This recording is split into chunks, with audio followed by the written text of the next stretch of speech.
After the spears were thrown without having hit, the hissing boomerangs came flying over to us. In 1848, German naturalist Ludwig Leichhardt attempted to cross the entire Australian continent.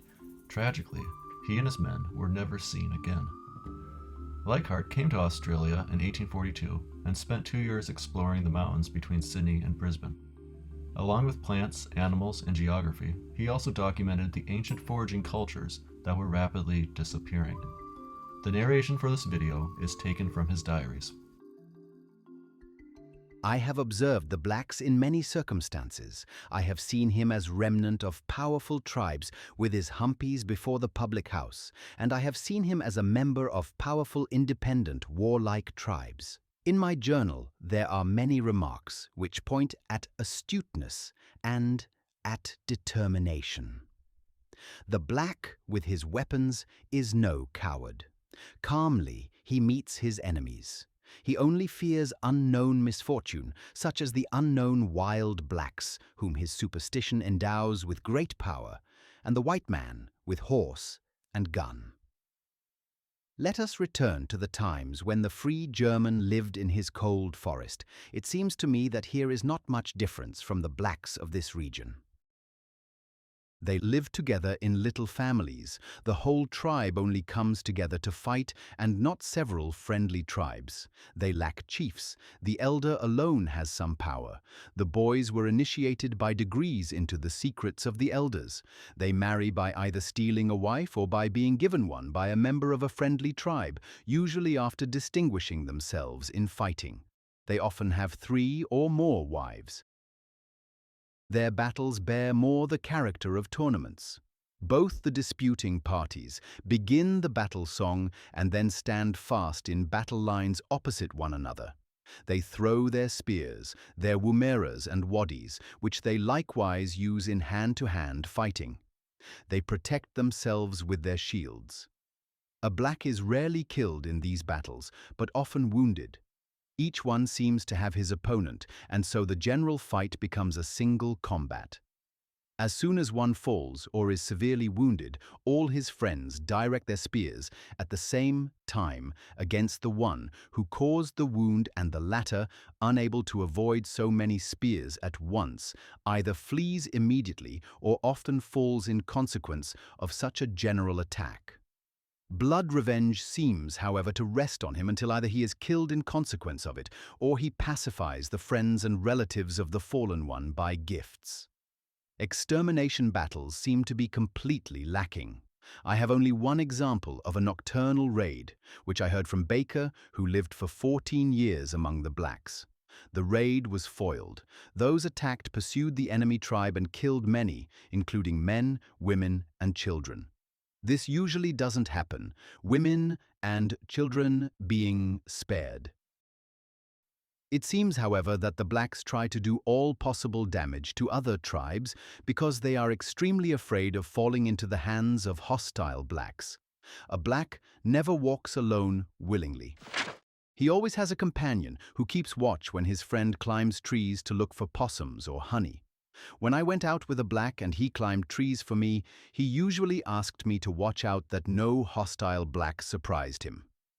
This fear seemed to indicate the danger to which they are exposed by unexpected attack. Still, they have just as much fear of spirits and ghosts, with which their imagination populates the forest and the night.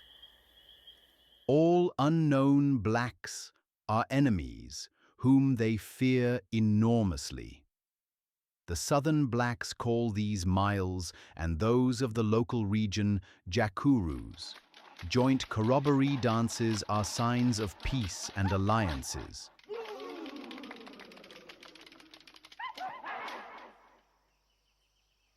The various tribes distinguish themselves in the use of various weapons. The blacks of Sydney and the Hunter are expert spear throwers. Those of the Liverpool Plains know best how to use the wammering, and those of Moreton Bay fight best with the nula or waddy, with which they exercise constantly in the hunting of kangaroos and kangaroo rats. Mr. Thomas Archer constructed a bow. I feared the blacks would immediately adopt such a very dangerous weapon, but they seemed not to want to take advantage of this important, in any case for them, discovery. This was indeed also the case in Europe with firearms. The Chinese know firearms, and yet the bow remained as their principal weapon. Only a superior enemy would compel them to choose his superior weapon. The blacks never make use of the tomahawk instead of a waddy, although they could give very dangerous, more deadly wounds with the hatchet of the Europeans. Their superstition serves as another means to injure their enemies. They try to conjure stones into the body of the enemy. They explain illness by the presence of stones in the body. Yaka mudlu is the expression with which they designate this. They go to high mountains, Biroa, watch there overnight and seem to observe superstitious ceremonies. Every illness is explained by such magic spells of enemy blacks. Mingala, Kujon, Kron Mangala, Eumana, Daria, Ulpuna, Manjiri. On Mr. Ruston's station there was a black Suzanne, on whom old Jerry struck such a wound on the head with his nulla that the brain was completely visible, and it is a miracle that this woman, who was pregnant, not only did not abort, but had recovered again in about 12 days. A young man, Morris, desired to marry Suzanne. Mr. Ruston therefore ordered his people to banish Suzanne from the hut. This took place. However, Suzanne wanted no association with this tribe, by which she was so badly treated, and decided to continue her journey to the Namoi after complete recovery. However, Morris waylaid her and brought her back to the camp. Later she received a heavy blow in the flank by the king of the tribe, because she had left the camp to go to the Namoi. I don't know what consequences this will have, but it is unbelievable how quickly their wounds heal, although they seem almost to succumb on receipt of them in cases where I was present. King Steffi seems to have punished her for her escape, and this hard punishment now seemed to cause the general fight. On 9th May, the day before I left Rooston's station, a loud shouting behind the house called me from the room. I went and saw our black guests fully in hand-to-hand combat, and Suzanne, on whom King Steffi had dealt a hefty blow in the flank with his nulla. The poor woman was far advanced in pregnancy, and she filled the air with penetrating, lamenting cries.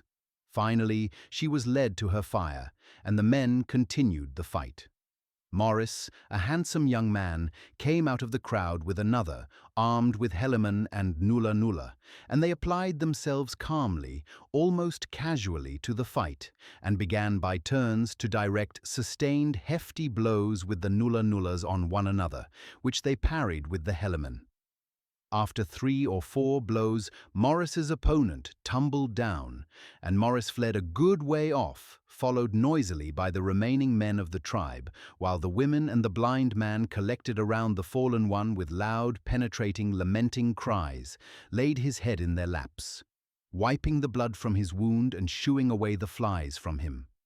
The blow had split the upper lip and crushed the lower lip bloodily, but the upper jaw was not broken, as we feared at first. During this time, Morris had to withstand a severe struggle. However, others took his part, and so a crowd of blows fell on all sides almost without exception given from behind, while the enemy crept up from behind and then directed his blow towards the head of his opponent. Gradually, however, the shouting crowd broke up and several regular single combats took place. Thus King Steffi, an extremely strong and well-built man, fought Jimmy with spears, boomerang, and nulla. After the spears were thrown without having hit, the hissing boomerangs came flying over to us. As it seemed to me, they were thrown at the feet of the opponent, and both fighters knew how to avoid them by springing into the air. The boomerang then rose into the air considerably and fell down behind the opponent in the far distance. After the boomerangs were exhausted, the combatants approached with their nullas, without heliman, and threw these, and a boomerang hit Tommy and cut out a piece of his skin just under the ankle joint. With this, the fight seemed to be set aside for the moment, and other battles drew our attention. At the same time, the women always interceded, screaming to separate the combatants. However, when they found that their efforts were fruitless, they calmly waited for the outcome. Few of these men came away from it without wounds. Many were covered with blood, making them look like cannibals. During the fight, and whilst the wounded lay around everywhere or limped about, the whites formed idle onlookers and prevented me almost unanimously from examination with the words, "Let them beat themselves to death, then we will be rid of them. The more the better." I have found similar battles over the whole colony, and it seems to me that one has to criticize not the white settlers for this, but the government. Fights of this kind, which must frequently take place with wild people whose passions cannot be discharged against hostile neighboring tribes, will soon devastate the male part of the black population.